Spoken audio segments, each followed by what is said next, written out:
The Marty and Laura Show is brought to you by Veterinary Village. With locations throughout Wisconsin, Veterinary Village is dedicated to enhancing the quality of animal and human lives today and into the future. All right, you guys, welcome to the Marty and Laura Show. I am Laura. And I'm Marty, still. Still Marty, still Laura. And we had to double check that because Marty has spent the last month in New Zealand and Fiji. So I want you all to get your little bit of rage jealousy on. Now, just put on a hula skirt. You'll be fine. I've got my jello going on. That's all I got. So Marty, we're super glad you're back. And we thought it would be springtime, great time to talk about grooming our pets and why that keeps them healthy, whether it is toenail trimming or brushing or ears or teeth or cat claws or whatever it is. So welcome back and let's get right to it. Thank you. Yes, let's get right to it because it is that time of year for not only spring cleaning, but as pets start to shed more in the spring, they tend to shed twice a year, spring and fall. So in the spring, they tend to loosen up the hairs and let them fly. Let it fly. And then the birds make nests out of it. And it was so cute. The Akita hair, they get the little fluffy Akita hairs, and then they get the wiry wire hairs, and they build these cute little nests. It was adorable. Yeah, we were watching TV the other day, and there was a show on Animal Planet, which I haven't subscribed to in forever, but it was the only thing on TV in Fiji. So we were watching it. The only thing on TV in New Zealand, by the way, is The Simpsons and the BBC. So, your choices are pretty limited, and some sports channels. So you have limited choices. But Animal Planet had a show about birds, and there's a bird, and I can't remember the name of it. I could look it up, but it's the only animal they know of that can tie knots. So when it builds its nest, it builds these massive condos because it can tie knots. And so the hair or sticks or brush or whatever it's using turns into this gigantic condominium of a house. It's really cool. Okay, so bird's nest out of pet hair. Yes. And I do that. I do the same as I brush out my corgis, blow out my corgis, and I let the hair go all over the driveway. If I brush it out and put it in a paper bag, I put the bag outside. And when I blow out my dogs, I tend to do it on the driveway so that the hair is out there. And by the way, if people don't, anyway, the hair out there makes the bird's nest. There's a lot of car washes that people may not be aware of, but at least where we are, and I don't know if it's where you are, that car washes will have a bay between some of the car washes that have a dog wash. So you can find them at doggy daycares and the car washes and that kind of thing. And so if you have a dog that you can groom, but it's messy in your house, but you can still get it in and out of the tub, those are really magnificent places to go. Even if you have the ability to wash your dog on the driveway with a garden hose, you don't have the ability to do a blowout. And we'll talk about what blowing out the dog means. But it is magnificent because then it's not all over your bedroom, bathroom. It's not all over your and you don't have to get on your hands and knees and chase them around the tub and all the things. It is for folks like those of us who do this all the time. We have a raised bathtub and we have a high velocity dryer and we have all those things. And it makes it so much easier. A lot of groom shops will have a self-wash dog wash. That's available at a lot of groom shops. And so if you're on a budget and your dog needs a bath to get all that hair out, the really best way to do it is to find yourself a self-wash dog wash. Go there, wash your dog in warm water, not boiling hot, and then use one of the high velocity dryers and be careful around their ears and their eyes, right? And get that force dryer, we call it, straight into the skin, and take a comb or a brush and work that at the same time. And all that loose hair will fly away somewhere other than under your couch and those giant dust bunnies. Right, the tumbleweeds that blow across your floor. The first nice day of the spring and you open the door and tumbleweeds come out, and it's kind of embarrassing if there's someone visiting you. You're like, oh, embarrassing. There's a whole There's a whole There's dog a living under my flock. couch. There is a flock of dust bunnies under my couch. I don't want to talk about it. Right. Really, And with really can't talk about that right now. It's a little right. And verklempt over that. so many people have hardwood floors or luxury vinyl Yeah. Yep. panel floors, LVP floors, that they don't have carpet anymore. So the Hmm. carpet no longer is the victim, Which but is these good. big Which is good. Have tumbleweeds you come. ever It pulled is. up carpet when you live with pets? Yeah, it's unfortunate. So we try to avoid that. Anyway, it's a great way to do it. You put in your quarters or your credit card, and they charge you, by the number of minutes it takes, sort of like the car Right. wash. But the high-speed blower is irreplaceable unless you want to go out and spend several $100s to purchase one yourself, which isn't a terrible idea if you can afford it. But if you don't want to have another piece of equipment and really just don't see the need, because twice a year you blow out your golden retriever, Mhm. it's a wonderful set of tools. So Right. they have the shampoo, they have the cream rinses, they have all the stuff. You don't have to pack up all your bag of stuff, and just take it along. But I think combs work better than brushes. We can discuss the differences there, but take that along Depends and, on the coat. you know, yeah, well, it depends. But take along Mhm. the brush or the comb, but otherwise everything you need is going to be there. And Mhm. it's pretty great. Some of them even have a ramp to get the dog in and out, if it's too large of a dog for you to lift. But Mhm. they're great. And you did mention temperature of the water, which I think is really important. Yes. That it Um, should be tepid or lukewarm, but not hot. right. And so when we're showing dogs that we don't want to have the hair all fall out, we use cooler water. And when we are bathing a dog that we want to have the hair come out, we use a little bit warmer water. And so the most important part of bathing and drying and brushing and combing your pet is you have to get to the skin. If you're Hmm. just brushing the top half an inch of your dog's coat, the part underneath that's up against the skin is not getting um, it, the mats or the dead hair or anything out. And so one of the things we were talking about before we came on air is the things that can happen when we don't get all of that dead coat and the dog gets mats up against its skin. So Right. talk So about that. the one thing I think you need to think about is, like, with your own hair, when you wash it, Mhm. you're really not washing your hair, you're really washing your scalp. And I think you should think the same about your dog, as your dog's skin is only going to be healthy if you can get the shampoo down to that level. And make sure when you're using shampoo that you're not using it straight out of the bottle. We need to talk about diluting it down. Yes. It's typically about a 1 part of shampoo to 7 part of water dilution is what I Mhm. recommend. I don't know for the medicated shampoos, I don't know what your thoughts are. And there's a whole array of non-medicated dog shampoos and a whole array of medicated dog shampoos, but it's important that you're using a dog shampoo on dogs, cat shampoo on cats.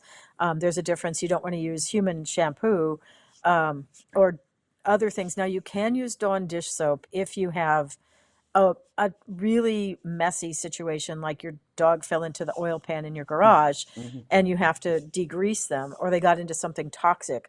And I think that's an important distinction, Yeah. is you can use the blue Dawn dish soap. I don't use the green, that's the antibacterial.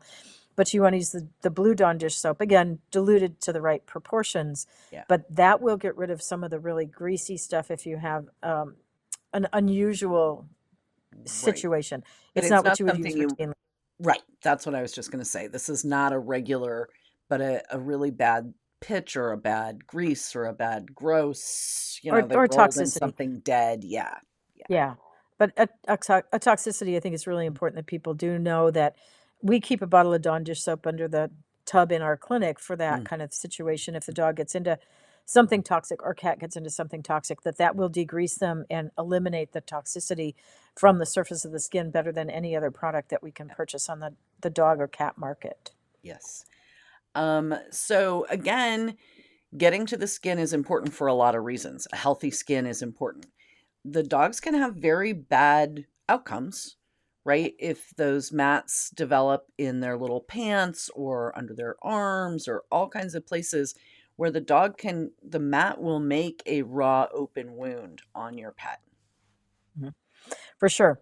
So you want to get down to the skin and make sure that you've seen every inch of the skin. When you're blowing them out, it does a great job of separating the hair, and so you can see right down to the surface of the skin. You may not see it during the actual shampooing process. Right. And that's the other thing, is if you have a dog that's matted, you don't want to wash them until you get the mats taken care of. Because if you wash them with the mats, you just felt them tighter to the skin. And I mean, when I say felt, I do mean felt. Yeah. Just like the felt that you buy to make hats or whatever out of, Mhm. it is felted. And Yeah. it gets tighter and tighter when it gets wet. Just like if you throw, when you wash, somebody took that wool sweater of yours, your favorite wool sweater, threw it in the wash, threw it in the dryer, and it comes out this big because it felted down. Mhm. Yeah, that's Mhm. exactly what happens with your Mhm. dog's skin and coat or your cat. So really important to get the mats brushed or combed or clipped. Sometimes it requires Sometimes you just have to taking a shave them clipper. out. Yeah, and they make some really nice cordless clippers now for Mhm. dogs and Mhm. cats, so you can buy them. They're like the little mustache clippers that Yeah. guys use, but Yeah. they make them for pets, and they're cordless, and they typically run around $100. But Yeah. you can buy some really great ones on Amazon that are small. They don't have the Mhm. power to do an entire Malamute. But if you just have little tiny places that are matted, you can buy Mhm. a $20 clipper on Amazon. 16 to $20. They come in different colors. They're rechargeable with a USB, and they're a handy little piece of equipment to do if you have just like little mats behind the ears. Mhm. And be Armpits, really careful. Yeah, armpits, feet, where the skin is really thin behind the yeah. ears and in the armpits, it's really easy to brush burn. In the groin, Uh-huh. underneath in the groin is another Right. place I've Right. used them. And I think the other thing, and again, remember I did pet grooming, like I did a lot of this. And the thing that I think people don't really realize when they're taught, well, I'm just gonna, cut that, right? I'm gonna take a scissor and I'm gonna cut that out. And the problem is, particularly if you have a dog that doesn't sit still, that is a much greater risk of injury to the pet when you're Mhm. using a scissor than if you're using one of these little clippers that, as long as you're holding it flat against the skin, you don't dig in, you're not going to Right. harm the pet. And Right. so it's just, I guess the most important thing I want people to hear is that getting your dog clean, dry, mat free, all the way to the skin, over their whole body, is for their health. It's not just to make them Right. cute and put bows in their ears, which is cool. Like, you should do that. But the Right. mat free and clean to the skin is what's going to keep them healthy.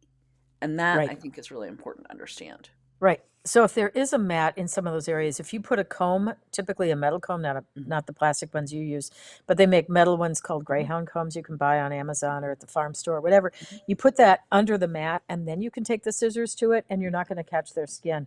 But I can't tell you how many dogs and cats I have sewn up Mhm. in those really fragile skinned, thin skinned Yep. areas, rabbits, whatever it Cats, happens to be. particularly. Oof. Yeah, because their skin is thin and it as you pull on it with the comb, it stretches out and you don't realize that you've caught the skin in that mat. So I had a physician one weekend that came in with his dog.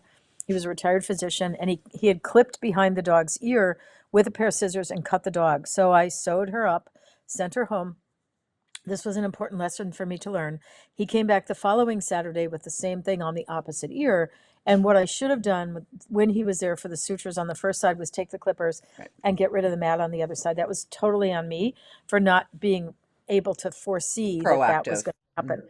Right. So if you have those, don't wait until you make a mistake. Just get ahead of it, get your comb, get your scissors, or get your clipper. And then if you do use a clipper, go slowly enough that if you do catch the skin that you don't leave a Yeah. big tear, because you can still, if you're pulling hard enough on the skin, Mhm. tent the skin up enough that you can still catch it with one of those clippers. But typically the 40 blade or the real fine tooth blades on the clippers are less likely than the wider tooth, like a 10 blade. So if you're at the store and trying to figure out what to buy or what it means, the 10 blade gives you a wider cut. The 40 blade goes right down to the skin. That's what we And use for a surgical yeah, the clip. best kind for you guys, and this, again, I use them for years. I love them. I swear by them. The Arco, Wall, Bravura, all of these are brands. Oster.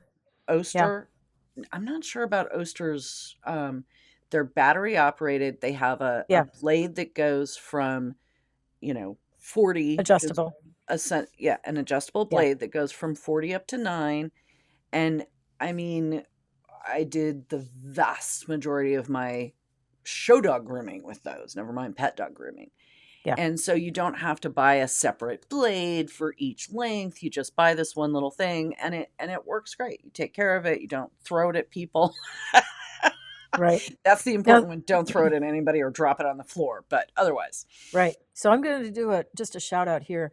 The inexpensive clippers don't have a blade that can be replaced or sharpened, but Right. the more expensive clippers like the Osters and Hmm. the other brands, Walls, will have a blade that pops off and you can Hmm. send it in for sharpening. Now there are mobile people that sharpen blades.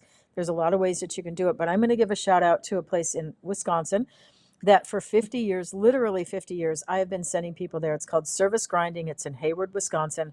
Huh? They, without a doubt, do the best job of sharpening clipper blades or scissor blades or whatever it happens to be and sending them back to you neatly packaged, oiled, and beautifully done. I have never had a bad blade set come back, and I've had other places that I've sent them that it hasn't worked out as well. Mm. They have been there for literally probably a second or third generation family. It is a fantastic place, and your turnaround time is really quick. So we'll wait until we have 6, 8, 10 blades to send in because we go through a lot of them Yeah. at the veterinary clinic, and I'm sure you did as well. At I the just don't trust the mobile guys as much because I've had bad experiences with the mobile ones and great experiences. And so it's called Service Grinding, Hayward, Wisconsin. There you go. For those of you who aren't going to go through a clipper blade every week, like I used to do in the groom shop or like Marty does in the vet clinic, the little Arcos with their adjustable Yep. blades, you're not going to use it enough times to wear that out. But little ear mats, little armpit mats, little groin mats, the long hair on the bottom of your dog's feet that pick up mud and foxtails and all the rest of it, you just hold the blade flat against their paw, run it backwards, done. And it's just a really, I think, safe and easy way. Pay attention, obviously, don't get Yeah. crazy, but it is a safe and easy way to keep your dog or your cat healthy. We can use those on the pads of the cat feet too, to get those long, fluffy cat paws shaved down. Doggett simplifies the puppy buying journey by connecting families with the perfect breed and responsible, health-verified breeders. They are the only breeder marketplace that verifies health clearances and responsible breeding practices. Through their personalized puppy matcher tool and matchmaker services, they educate and guide buyers every step of the way, ensuring a seamless process and a perfect match for their lifestyle. From initial breed consultation to introductions with top breeders, Doggett makes responsible puppy ownership easy and stress-free. So the next one I was thinking about in terms of health of the pet that our grooming is responsible for, ears, cleaning ears, pulling hair out of ears, all of that kind of stuff. Talk about some of the things that can go wrong and why it's so important that we get on it, favorite products, all that kind of stuff. Sure. So any of the dogs that need grooming regularly that grow continuous hair, Bichons, Poodles, Doodles, Schnauzers, any of the dogs that require a regular maintenance grooming that don't shed, the downside to not shedding is they don't lose the hair in their ears. The upside to not shedding is you don't have to worry about the dust bunnies under your couch. But you need to pretty regularly keep the ear canal free of hair. Now, they do make an ear powder, and that's what it's called, ear powder. Pretty magical name. So you put the powder in the ear, and then you can reach in a little bit easier with your fingers and get a grip on it, and it doesn't hurt as much when you pull the hair. But I have also, for many years, used Nair. I usually use the Nair like people use on their legs to get rid of hair. The Nair with aloe in it, and you can put that down in the ear canal with a Q-tip. Don't just squirt a big in, because if the dog shakes its head and it flies out and hits you on the eyebrow, I am not responsible for the loss of your right eyebrow. So put it in gently and then leave it about 15 minutes and then go back in with just a Q-tip. And if you spin the Q-tip in their ear, it lifts the hair out. Now, it may not get every hair in the first treatment, so don't be overly aggressive, because if you are pulling the hair or using too much Nair, it can irritate the ear canal Yeah. and And end up with an ear infection. I think an important piece of that is put a little dab, just like you would do on your own face. Put a little dab on the inside of the ear, let it sit, wipe it off, and make sure that your dog isn't going to have a reaction to it. Because if you get down in there with a whole gob of Nair and you find out that your dog is sensitive to it, allergic to it, what have you, you've got a real problem. So test it first on just this little bit right here. before you go all the way into the ear canal with the nair. Right. That would be my Right. suggestion. Right. So keep the hair out of the ears because that hair traps moisture, and dogs should not have earwax and cats should not have earwax. Children have earwax, ferrets have earwax, dogs and cats do not. So anytime you're getting earwax out, if you're cleaning the ears Brown and you're goo. getting brown or yellow or whatever color or smelly stuff out of the ear, that means the dog or cat has an ear infection and you need to call your vet and go in and get medication because it's not normal to have discharge in the ear. So the hair traps the moisture, allows yeast and bacteria to become a problem. And if we have dogs with allergies, food allergies or pollen and mold allergies, they will end up with a secondary ear infection. So keep the hair out of the ear canal, keep it free. And for some of the dogs, even shaving out below the ear, down the Cleaning face a here. little bit, and on the inside of the ear flap. So you don't have to shave the ear. If you have a beautiful long, Cavalier or Springer or, whatever, hairy eared dog that has those heavy ears, you don't have to shave the outer part because that cosmetically looks weird, but you can shave the inner part, the part that touches their face, on the inside of the ear flap, and that will lighten up the ear, make it less tight to the head, allow better ear circulation and less ear infections. So those are simple things that you can do. And I'll tell you that the hot spots that we see on dogs just below their ear, hands down, are the most difficult to clear up. Most hot spots, and we can talk about that in a couple minutes. Yeah. But most hot spots will clear up with antibiotics, steroids, and a topical cream within a few days. But the ones on the side of the face below the ear take weeks. So get ahead of that. Don't let that happen. If you have a dog that tends to have those issues in the spring and fall with allergies, just get ahead of it. Keep that hair shaved short, not nicking the skin, because as soon as you nick the skin with a clipper or a scissor, then you set them up for an ear infection or a skin infection, a hot spot. So be aware of that. And if you want to spend less money at the veterinary clinic or the groomer, if you learn to do some of this stuff yourself, now I'm not saying that you shouldn't go to the vet or go to the groomer. I think they're wonderful people.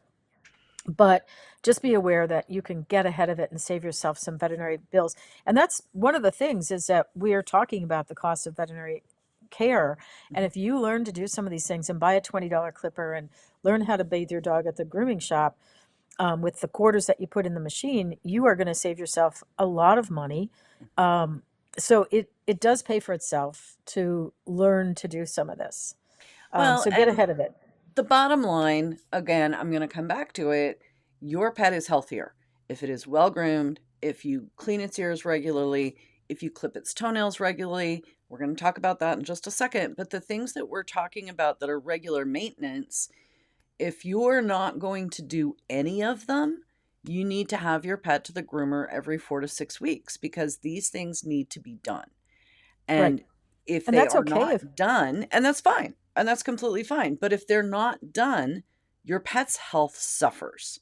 And Right. that's the crux of what I want to keep coming back to. Talk to us about toenails. I'll help you. We'll talk about the trimming part, but why is it that trimming them is so important from a health Well, perspective?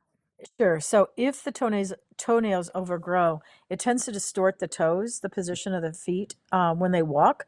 So instead of having the ability for them to touch their pads to the floor, if the nails are meeting the floor first, it's going to push the toes up in the air, and they're going to walk with their feet in this kind of gnarly, weird position, which is going to cause them pain, arthritis, some other issues. So we want to keep those nails nice and short. The other thing is, don't forget about dew claws, especially if they're on the rear legs. They tend to be overlooked when their nails are trimmed. Dogs have 4 toes on the front and the back. All dogs have a front dew claw. All dogs are born with one. All dogs are born with one. A few dogs are born with double or triple, but not all dogs are born with rear dew claws. Cats are typically not, unless they have polydactyly. So you have to remember to trim that one, because I've seen them grow around in a circle and back into the skin or the foot pad, and that's very painful for the dog. And if you're suddenly seeing your dog lick, lick, lick, lick, lick at their back leg, and you pull the hair back and you realize what's going on, then you need to take a newspaper and bap yourself on the head, because you did not do a good job of keeping your dog's nails trimmed and appropriate, comfortable length. So you shouldn't hear your dog click across the floor. You shouldn't hear your cat click across the floor. They should be able to walk silently with their foot pads, the 4 pads on the foot touching the floor. And if their nails are causing that distortion, You need to work really hard to get them back, and that's hard. It's a lot easier to keep up with it than it is to, once the quick grows out, it's pretty hard to get it back without causing the dog a lot of discomfort. So get ahead of it before it happens. Again, it's one of those proactive things is if you can be proactive, you're going to save your dog pain and you're going to save yourself money. So don't stop at Starbucks. Instead, buy yourself a nice nail clipper. Buy yourself a nice Or a bottle of dog grinder. shampoo and a nice Fine. clipper. Yep. And I think the important part of the question is so many people struggle with this, and I feel you, I hear you, I got you. All right. So whether you use a scissor type of nail clipper, we do not recommend the guillotine type where it goes like this and it looks. Oh, I actually do. Oh, do you? I don't. Oof. I actually prefer Scissor it. kind. There's definitely schools of thought on this. Mm. So there's one that comes from the side, like The a scissor. scissors, and then the guillotine comes from underneath and cuts the nail. I think that pinches the toe less. So I have good success with that, but not everybody does. You just have to know what works well for you. They make some with a light on them in case you don't see well. They make some with a stop so you can't put the nail too far through. But essentially, what you need to do is from baby on, the instant that dog comes into your life, you start on a weekly basis of trimming those toenails, just a little nibble on the end. And a lot of people are afraid of cutting it too short. And I understand that because it does bleed and it is painful. So you want to start them when they're little and you give them peanut butter or cream cheese or something delicious while you're doing it. So you trim the nails, somebody else feeds them. I like to flip them so that they sit with their feet up, all 4 feet like in the air. So they're sitting on my lap, even when they're big dogs. If you've taught them to do this when they're little babies, they're cooperative. So sit them in the lap, all 4 wheels up, no 4-wheel drive.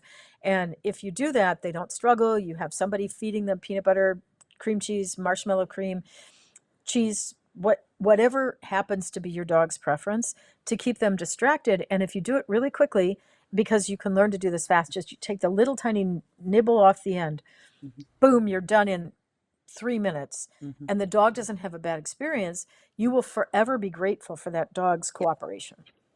And I second all of that. The other thing that I think has a lot of potential to be used for folks that are just really nervous about a clipper is the little grinders, right? So this is the same kind of thing that your nail stylist uses on you for your manicure, or if you're a guy that the woodworking that you do, okay, same thing, same basic concept. And you just do a little, right? You got to do it gently, not hold it hard against the nail. But if you do that quickly, it just keeps them down. It keeps the sharp edges off, right? So the same kind of thing. You don't want your dog's nails cut sharp and they cut you, all of those kind of things. But the really important part is that whatever method you use to trim your dog's toenails or your cat's, you have to be comfortable and confident. Because if you are comfortable and confident, your dog will find that same behavior. And I think that is just a really, really important part for people to understand. Find a way that you're comfortable with it, because if you're not scared, the dog won't be scared either. That's So just learn really an early. important thing. Right. Learn early. Now, when I use the nail grinder, they make some inexpensive nail grinders for dogs, but tend not to have the amount of power that it really takes. So if you buy the $20 one, it's probably not going to work very well. You need to buy a little bit nicer one. They do make a cordless one, and it does have a light on it. So again, it's easier to see what you're doing. And in my experience, if I hold the nail grinder in my hand and then anchor my thumb against the dog's foot, it tends not to bounce up and down as much. So it makes it a lot more comfortable for the dog rather than this thing that is just and constant. And if they get used to the sound and the feel of it when they're babies, it works out really well. Now, I think groomers are the most magical people on the planet. Yes, they are. They blow my mind. I will have people that come in and we can't trim their dog's nails. They won't let 3 of us, help the dog to lay still. We don't want to over restrain. We have to be really careful with all the fear-free information that's out there. But your dog has to learn to cooperate to do this to a certain extent. And groomers will come in, and I'll have clients come in and say, yeah, my dog is perfect for the groomer. I don't know why you're having trouble. Well, groomers are freaking magic people. Yes, I they don't are. know how they convince the dogs to do this. And I will tell you, every now and then a dog comes in with a little nick in the skin or a little too short a toenail. a little ear infection in the ear from the groomer, and it's not the groomer's fault. Sometimes it just Mhm. happens. I don't Happens. know how groomers can not zig when the dog zags and not end up nicking the dog. They absolutely are magical because they're doing this by Mhm. themselves most of the time. Like Yeah. one person Yeah. can hold the dog, do their nails, do Mhm. their ears, do Mhm. the shaving, do the grooming, Mhm. do the bathing, and I'm like, what? They did this Yeah. alone? So Always. respect your groomer and take good care of the groomer Yeah.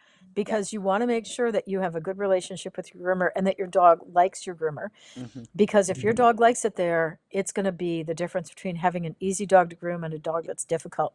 So take your groomer a nice gift every time you go in, a cup of coffee or a bottle of wine or A whatever it tip. I happens to promise be. you that little 10% tip makes a difference.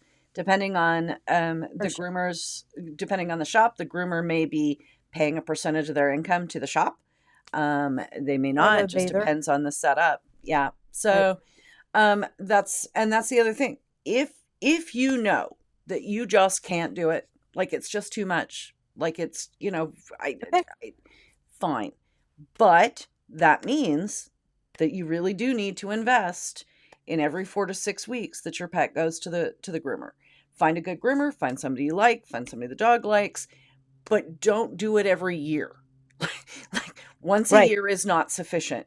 And I No. promise you, I worked in Nebraska. I had a lot of once a year farm dogs. And that was one of the most stressful things for me and for the dog because the toenails were out of control. They were infested with ticks. They were matted to the skin. It was just awful and it was terrible for the Right. dog. Really taking care of your pet's health really means regular grooming. For sure. So many years ago, we had two groomers. They were fabulous people, dog people that groomed for us at the vet Mm. clinic. And we had a guy that called one day, and I happened to pick up the phone. And he called and he said, "Do you have any openings in the grooming shop?" And I said, "Yeah. When do you need it?" He goes, "Can you do it today?" Well, let me check. So I checked with Karen, and she's like, "Sure, no problem." He comes in with a dog, and he had started to try to groom the dog himself, and realized it wasn't going to work out well for him. He had a disaster on his hands with the dog's coat length and how the dog was cooperating. And it was just a mess. I said, sure, sure, sure. Come in. Karen will take care of you. So we admit the dog. Karen grooms the dog. Wife comes to pick up dog. Wife takes one look at dog and starts shouting about how could you have done this to my dog and how did you cut her short and blah, blah, blah, blah, blah. And I said, I happened again to be at the front desk. It was a tiny little building. And I said, whoa, come with me. Come into the exam room. So I took in the room and I said, okay, so what do you know about this? And she said, my husband said he dropped off the dog for grooming and this is what you did to her. I said, okay, I was here when she came in. I was here when your husband called. He had chopped up the dog's coat so badly. I mean, he didn't hurt the dog, but it Right. looked Right. dreadful. And so the dog went home with a nice uniform looking, nice Right. short cut, but it wasn't what she had left the house this morning looking at. Thinking like it And I was said, going no, to no, no, work. no, no. You don't understand how bad this dog walked through my door looking. And of course, it was before we had cell phones, so I hadn't Right. snapped a picture of her on the Right. way in. And the wife calmed down and she's like, oh, I'm so sorry. Yeah, honey, let me just say the groomer saved your husband's hiney. So please do not accuse Mhm. my groomer of having done this to Right. your dog. Right. So take Um good care of your groomer yeah. people. They're And they're so magical people. that's the important part. If you're on a budget and you can't afford to have the dog in every 4 to 6 weeks, we will help you learn how to do it yourself. And if you just are not up for it, then you need to budget for it. And your pet's health absolutely depends on it. So that's what we have for you today. I just want to remind everybody, like the show, subscribe to the show, share it with all your friends and relatives. We are really, really excited to continue being able to let you guys have some really great information from really reliable sources. So Can we talk about hotspots? we can. Can we briefly? Absolutely. Okay, Yes. great. So hotspots, I think, are really important for people to understand. They're actually called acute superficial bacterial pyoderma. So it's a shorthand for that long phrase of a bacterial infection in the dog's skin. Hotspots are typically found as really inflamed, hot inflammation of the skin that can be weepy, oozy, gooey, messy, and they're itchy for the dog. So the dog starts to scratch, bite, lick, chew, and it spreads like wildfire. It can double overnight in size.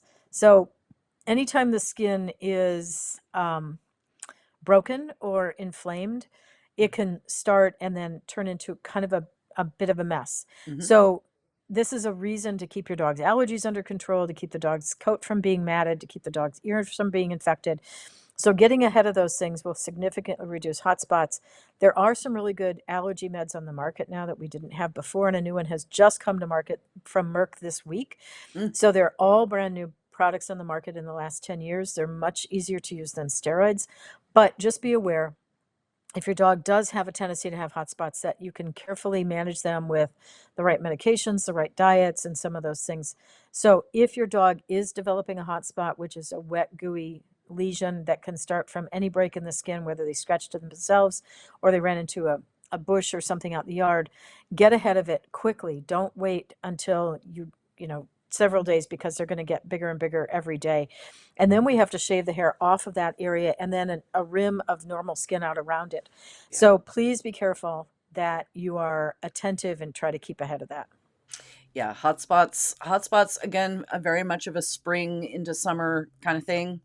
The time that we're watching for them as they're dropping their coat. Maybe there's fleas that they get scratching at, whatever it is. Hot spots are a mess.